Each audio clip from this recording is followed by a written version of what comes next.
I will support the creation of that commission. Ang sabi ko nga, yung kailangan siyang maging independent talaga.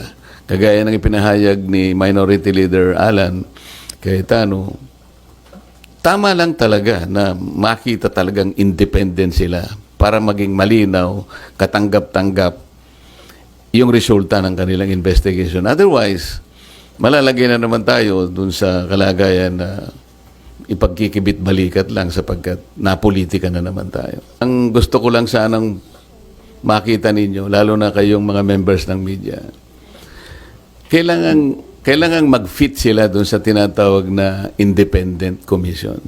Sino yung magiging opisyal na hihirangin na magko-compose ng independent commission? How independent can they be? Yung probity na hinahanap, wala ba silang kulay politika?